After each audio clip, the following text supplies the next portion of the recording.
ഇന്ന് നമ്മുടെ യാത്ര ഡോവറിന് സമീപമുള്ള ഫോക്സ്റ്റോണിലോട്ടാണ്. നമ്മളിവിടെ എത്തിയപ്പോഴേക്ക് ഉച്ച സമയമായി. ഒരു ട്രഡീഷണൽ ഇംഗ്ലീഷ് ഹോട്ടലിലാണ് നമ്മൾ റൂം ബുക്ക് ചെയ്തിരിക്കുന്നത്. അത് റെസ്റ്റോറൻറ്റോട് കൂടിയതാണ്. നമുക്കിപ്പോൾ അങ്ങോട്ട് പോകാം. നമ്മളിവിടെ എത്തിയപ്പോൾ ലഞ്ച് സമയമാണ്. ഇനി ലഞ്ച് കഴിച്ചിട്ട് റൂമിലോട്ട് പോകാം. ഇത് ഇവിടുത്തെ ഒരു ട്രഡീഷണൽ റെസ്റ്റോറൻ്റ് ആണ്. അതോടൊപ്പം തന്നെ താമസിക്കാനുള്ള റൂമും ഉണ്ട്.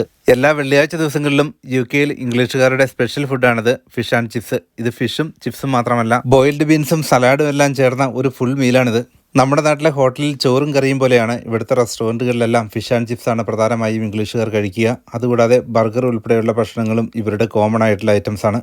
12,000 വർഷത്തിലധികം ചരിത്രമുള്ള ഇംഗ്ലണ്ടിലെ മനുഷ്യ സാന്നിധ്യം തന്നെ ആദ്യമായി രേഖപ്പെടുത്തിയ ഒരു കോസ്റ്റൽ ടൗണിലോട്ടാണ് ഇന്ന് നമ്മൾ പോകുന്നത്. വളരെ മനോഹരമായ തീരങ്ങൾ, മണലും ചരൽക്കല്ലുകളും നിറഞ്ഞ തീരങ്ങളാണ് ഇവിടുത്തെ പ്രത്യേകത. ഫ്രാൻസിലെ കലായിസുമായി ഏറ്റവും അടുത്ത് കിടക്കുന്ന സ്ഥലം കൂടിയാണിത്. ഇപ്പോൾ നമ്മൾ റൂമിലെത്തി. കടലിലോട്ട് വ്യൂ ഉള്ള റൂം. നമുക്ക് റൂമിനുള്ളിൽ കയറി നോക്കാം.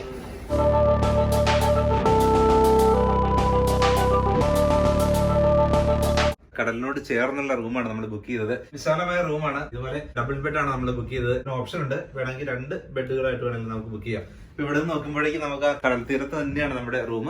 കടൽ കാണാവുന്ന രീതിയിൽ ഷിപ്പുകളും ചെറിയ ബോട്ടുകളൊക്കെ വരുന്നത് കാണാവുന്ന രീതിയിലാണ് റൂം ഇവിടെ അറേഞ്ച് ചെയ്തിട്ടുള്ളത്. ഇപ്പൊ നല്ല കാറ്റുള്ള സമയമാണ്. UK-യുടെ തന്നെ ഏറ്റവും പ്രധാനപ്പെട്ട തുറമുഖങ്ങളിലൊന്നായിരുന്നു ഫോൾക്സ്റ്റോൺ. വേൾഡ് വാർ 1 സമയത്ത് ഈ ഫോൾക്സ്റ്റോൺ നിർണായക പങ്കുവഹിച്ചു. ഫ്രാൻസ് ഉൾപ്പെടെയുള്ള യൂറോപ്യൻ രാജ്യങ്ങളിൽ നിന്ന് റെഫ്യൂജീസ് ധാരാളമായി എത്തുന്ന പ്രധാന ഏരിയ കൂടിയായി ഈ ഫോൾക്സ്റ്റോൺ മാറി. ഇപ്പൊ നമുക്ക് ഇതിന്റെ ചുറ്റുവട്ടത്തുള്ള പ്രദേശങ്ങൾ കാണാം. നമുക്ക് ഇവിടെ നിന്ന് നോക്കിയാൽ ഫ്രാൻസ് കാണാവുന്ന അത്രയും അടുത്ത ഒരു പ്രദേശം കൂടിയാണ് ഈ ഫോൾക്സ്റ്റോൺ. ഡോവറാണ് ഏറ്റവും പുതിയ തുറമുഖം. അവിടെ നിന്നാണ് ഫ്രാൻസിലോട്ട് സർവീസുകളൊക്കെ ഇപ്പോൾ നടത്തുന്നത്. ഇത് പഴയ തുറമുഖമാണ്. ഫിഷിങ്ങിനും വളരെ പ്രശസ്തമായ ഒരു ഏരിയയാണ് ഈ ഫോൾക്സ്റ്റോൺ. ഇപ്പൊ നമുക്ക് നമ്മൾ താമസിക്കുന്ന ഈ ഹോട്ടലിൽ പുറത്തിറങ്ങി നോക്കാം. ഈ കാഴ്ചകളൊക്കെ നമുക്കിപ്പോൾ കാണാം. ഇവിടെ വന്ന് ഒരു ദിവസക്കാലം നമുക്ക് ചെലവഴിക്കാൻ പറ്റുന്ന നല്ലൊരു സ്ഥലമാണിത്. ഇപ്പോൾ ഫോൾക്സ്റ്റോണിൽ വരികയാണെങ്കിൽ ഇവിടുത്തെ വീടുകളൊക്കെ ഇതുപോലെയാണ്. വളരെ ട്രഡീഷണൽ ആയിട്ടുള്ള തീരദേശത്തുള്ള ചെറിയ വീടുകൾ, മരം കൊണ്ട് നിർമ്മിച്ച വീടുകൾ, തണുപ്പിനെ അതിജീവിക്കുന്ന രീതിയിൽ നിർമ്മിച്ചിരിക്കുന്ന ഇതുപോലുള്ള വീടുകളാണ്. ഒരു ഇംഗ്ലീഷ് ഗ്രാമത്തിൽ വന്ന നല്ലൊരു അനുഭവമാണ് നമുക്ക് ഇവിടെ വരുമ്പോൾ ലഭിക്കുക. ലണ്ടൻ ഉൾപ്പെടെയുള്ള സ്ഥലങ്ങളുടെ ചിത്രങ്ങൾ കാണുകയാണെങ്കിൽ ആദ്യം ഇതുപോലുള്ള ടെലിഫോൺ ബൂത്തുകളാണുള്ളത്. ഇപ്പോൾ പണ്ട് ഇതുപോലെ എല്ലായിടത്തും ചുവന്ന ടെലിഫോൺ ബൂത്തുകൾ ഉണ്ടായിരുന്നു. ഇന്ന് അതിന്റെ ഫംഗ്ഷനുകൾ മാറി. പണ്ട് ഫോൺ വിളിക്കാനായിരുന്നു ഉപയോഗിച്ചിരുന്നതെങ്കിൽ ഇന്ന് അത് ഡീഫിബ്രിലേറ്ററുകളായിട്ട് മാറിയിരിക്കുന്നു. എല്ലാ പബ്ലിക് പ്ലേസുകളിലും നമുക്ക് ഇതുപോലെ ഡീഫിബ്രിലേറ്ററുകൾ കാണാം. ആർക്കെങ്കിലും ഹാർട്ട് അറ്റാക്ക് ഉണ്ടാവുകയാണെങ്കിൽ പെട്ടെന്ന് തന്നെ എമർജൻസി ട്രീറ്റ്മെന്റ് കൊടുക്കുന്നതിന് വേണ്ടിയുള്ള ഡിവൈസാണ് ഇതിനുള്ളിൽ വെച്ചിരിക്കുന്നത്. അപ്പോൾ നമുക്കത് ആംബുലൻസ് വിളിക്കുകയാണെങ്കിൽ അപ്പോൾ ഒരു കോഡ് തരും. ആ കോഡ് ഉപയോഗിച്ച് നമുക്ക് പെട്ടെന്ന് തന്നെ ആ മെഷീൻ എടുത്ത് ഉപയോഗിക്കാൻ പറ്റും. എല്ലാവരുടെയും ജീവൻ രക്ഷിക്കുന്നതിന് വേണ്ടിയുള്ള വിപുലമായ സംവിധാനങ്ങളാണ് UK-യിലെ എല്ലാ സിറ്റികളിലും ഉള്ളത്. പബ്ലിക് പ്ലേസുകളിലെ, ഷോപ്പിംഗ് മാർക്കറ്റുകളിലെ, സ്ട്രീറ്റുകളിലെല്ലാം ഇതുപോലെ ധാരാളം ഡിഫിബ്രിലേറ്ററുകൾ നമുക്ക് കാണാം. ഇനി നമുക്കിവിടെ സ്ട്രീറ്റുകളൊക്കെ ഒന്ന് കാണാം. പണ്ട് കാലം മുതൽ, നൂറ്റാണ്ടുകൾക്ക് മുൻപേ വരെ ഫിഷിങ്ങിന് ഏറ്റവും പ്രശസ്തമായ സ്ഥലമാണ് ഫോൾക്സ്റ്റോൺ. ഇപ്പോൾ നമുക്കിവിടെ കാണാം, ഇത് ധാരാളം ചെറിയതും വലുതുമായ ഫിഷിംഗ് ബോട്ടുകളാണ് എല്ലായിടത്തും ഉള്ളത്. മീൻപിടുത്തത്തിന് മുഖ്യ പ്രാധാന്യം നൽകുന്ന ഒരു തീരപ്രദേശമായിരുന്നു ഇത്. ഇവിടെ 2 ബീച്ചുകളുണ്ട്. തൊട്ടടുത്ത് കാണുന്നതാണ് സണ്ണി സാൻഡ്. നമുക്ക് കടലിലോട്ട് ഇറങ്ങാവുന്ന രീതിയിലുള്ള നല്ല മനോഹരമായ ഒരു ബീച്ചാണത്. അപ്പോൾ ധാരാളം പേര് ഇപ്പോൾ കടലിൽ കുളിക്കുന്നത് കാണാം, സർഫിംഗ് ഒക്കെ നടത്തുന്നത് കാണാം. ഇത് ലോകപ്രശസ്തമായ സ്കൾപ്ചറാണ് ഇപ്പോൾ കാണുന്നത്. ഇത്ര മനോഹരമായ രീതിയിൽ ഇത് വേൾഡ് ഫേമസ് ആണ്. ഇത് കടൽ തീരത്ത് സ്ഥാപിച്ചിരിക്കുന്ന വളരെ അനേക വർഷങ്ങൾ പഴക്കമുള്ള ആ ഒരു സ്കൾപ്ചറാണിത്. ഇത് ഫോട്ടോ എടുക്കുന്നതിന് വേണ്ടിയുള്ള ഒരു പോയിന്റ് കൂടിയാണിത്. കടലിൽ കൂടുതൽ തിരമാലയുള്ള സമയത്ത് കടലിലെ വെള്ളം ഇങ്ങോട്ടൊക്കെ കയറുന്ന ഒരു സ്ഥലമാണിത്. ആ ഒരു തീരത്താണ് ഇപ്പോൾ നമ്മൾ നിൽക്കുന്നത്. നീന്തൽ അറിയാവുന്നവരാണെങ്കിൽ കടലിൽ ഇറങ്ങുന്നതിന് യാതൊരു തടസ്സവുമില്ല. പക്ഷെ നമുക്ക് ഈ സിറ്റിയിൽ ഒരു ദിവസം താമസിക്കാൻ പറ്റുന്ന നല്ലൊരു അറ്റ്മോസ്ഫിയറാണ് നമ്മളിവിടെ വരികയാണെങ്കിൽ.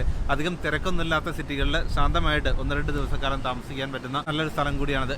UK-യിൽ ആയിരക്കണക്കിന് ബീച്ചുകളുണ്ടെങ്കിലും ഏറ്റവും എളുപ്പത്തിൽ ലണ്ടനിൽ നിന്ന് എത്താവുന്ന സാൻഡി ബീച്ച് ഏറ്റവും അടുത്തുള്ള സ്ഥലം കൂടിയാണ് കെന്റിലെ ഈ ഫോൾക്സ്റ്റോൺ.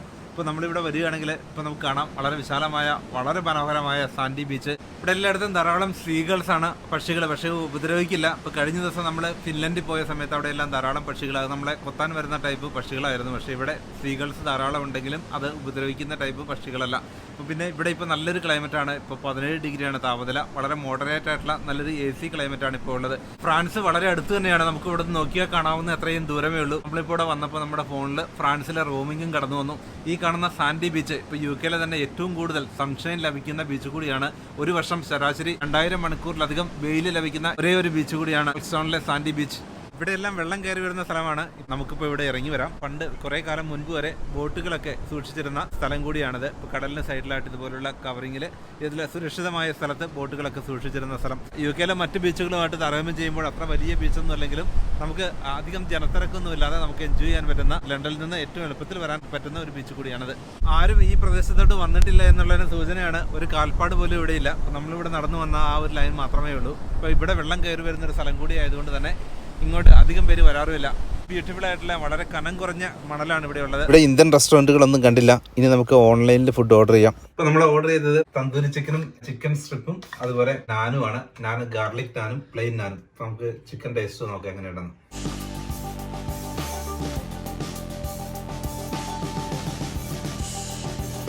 നല്ല ടേസ്റ്റി ആയിട്ടുള്ള ചിക്കനാണ്.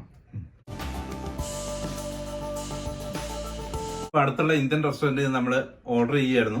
ഫുഡ് കൊണ്ടു തന്നു. കാരണം തൊട്ടടുത്ത് ഇന്ത്യൻ റെസ്റ്റോറൻറ്റുകളൊന്നുമില്ല. അപ്പോൾ ഡെലിവറി ഉൾപ്പെടെ ഇത്ര ഐറ്റംസ് നമ്മൾ വാങ്ങിയതിന് 16 പൗണ്ട് മാത്രമേ ആയുള്ളൂ. വളരെ ചാർജ് കുറവാണ് ഇവിടുത്തെ ഹോട്ടലുകളിലെല്ലാം. ലണ്ടനുമായിട്ട് താരതമ്യം ചെയ്യുമ്പോൾ ഫുഡിനൊക്കെ വളരെ ചിലവ് കുറവാണ്. തന്തൂരി ചിക്കൻ നമുക്ക് കഴിച്ചു നോക്കാം എങ്ങനെയുണ്ടെന്ന്. നല്ല ടേസ്റ്റ്. നമ്മുടെ നാട്ടിലെ കഴിക്കുന്ന പോലെ തന്നെയുള്ള തന്തൂരി ചിക്കനാണ് നമുക്ക് ഇവിടെയും കിട്ടിയത്. അരമണിക്കൂർ മുൻപ് നമ്മളിവിടെ വന്നപ്പോൾ ഇവിടെ എല്ലാം നിറയെ വെള്ളമായിരുന്നു. അപ്പോൾ ആ സമയത്ത് ഹൈ ടൈഡിന്റെ സമയമായതുകൊണ്ട് തന്നെ ഇവിടെ എല്ലാം തിരമാലകളും കടലിലെ വെള്ളം കയറി വരികയും ചെയ്തു. എന്നാൽ ഇപ്പോൾ കുറച്ച് സമയം കൊണ്ട് തന്നെ ആ വെള്ളം മുഴുവൻ ഇറങ്ങിപ്പോയിരിക്കുന്നു. ഇപ്പോൾ ഇവിടെ എല്ലാം മണൽ തീരമായി മാറി. ഇപ്പോൾ നമ്മൾ പലപ്പോഴും കടൽ തീരത്ത് നിൽക്കുമ്പോൾ പെട്ടെന്ന് തന്നെ ഇതുപോലുള്ള തിരയുണ്ടാകാം. അതേപോലെ ഒരു കാലാവസ്ഥയാണ് ഫോക്സ്റ്റോണിലുള്ളത്. വലിയ തിരമാലകൾ വന്ന് ബോട്ടുകളെയൊക്കെ ഒഴുക്കിക്കൊണ്ട് പോകാതിരിക്കുന്നതിന് വേണ്ടിയാണ് അവിടെ വലിയൊരു ഭിത്തി നിർമ്മിച്ചിരിക്കുന്നത്, കടൽ ഭിത്തി നിർമ്മിച്ചിരിക്കുന്നത്. എങ്കിലും അവിടെ കടൽ വെള്ളം കയറാനുള്ള ഒരു ഓപ്പണിംഗ് അവിടെ നൽകിയിട്ടുണ്ട്. ഇപ്പോൾ നമുക്ക് കാണാം ഇതുപോലെ നമുക്ക് താമസിക്കാൻ പറ്റുന്ന ചെറിയ ഹൗസ് ബോട്ട്. വീടിൻ്റെ അതേ മാതൃകയിൽ തന്നെ നിർമ്മിച്ചിരിക്കുന്ന ഒരു ഹൗസ് ബോട്ടാണ് എനിക്ക് പിന്നിൽ കാണുന്നത്. ഇതേപോലെ ടൂറിസത്തിനും നല്ല പ്രാധാന്യം നൽകുന്ന ഒരു സ്ഥലം കൂടിയാണ് ഈ ഫോക്സ്റ്റോൺ. നമ്മൾ താമസിക്കുന്നത് കടൽ തീരത്തോട് ചേർന്ന് തന്നെയുള്ള ഹോട്ടലാണ്. ഷിപ്പിൻ റെസ്റ്റോറൻറ്റിലാണ് നമ്മൾ താമസിക്കുന്നത്. കടലിൻ്റെ വ്യൂ കിട്ടുന്ന ആ രീതിയിലുള്ള റൂമാണ് നമ്മൾ ബുക്ക് ചെയ്തതും. നല്ല മനോഹരമായ ഒരു കാഴ്ചയാണ് നമ്മുടെ റൂമിൽ നിന്നുമുള്ളതും. അനേക വർഷങ്ങൾക്ക് മുൻപ് പ്രധാന പോർട്ടായിരുന്നു ഫോക്സ്റ്റോൺ. പുതിയ തുറമുഖം ഡോവറിലോട്ട് മാറുമ്പോഴും ആ പഴയ കാലത്തിൻ്റെ ഓർമ്മകളാണ് നമുക്കിവിടെ എല്ലാം കാണാനായി സാധിക്കുക. എല്ലായിടത്തും കല്ല് പാകിയ, കരിങ്കല്ല് പാകിയ റോഡുകളാണ് ഇവിടെ എല്ലാം ഉള്ളത്. അതേപോലെ തന്നെ ചെറിയ വീടുകളാണ് സമീപത്തെല്ലാം ഉള്ളതും. ഒരു വലിയ സിറ്റിയുടെ അറ്റ്മോസ്ഫിയർ ഒന്നുമില്ല. ചെറിയ കടൽ തീരത്തുള്ള ടൗണിൻ്റെ ആ ഒരു എഫക്റ്റാണ് ഈ ഫോക്സ്റ്റോണിൽ വരുമ്പോൾ നമുക്ക് ലഭിക്കുക.